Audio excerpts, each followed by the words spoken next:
Minu nimi on Riko Veskiväli ja tänases videos vaatame otsa Marsi arhetüübile ehk siis Marsi planeedile.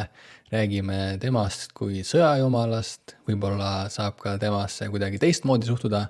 Tänane video siis keskendubki just Marsile ja Marsi arhetüübile.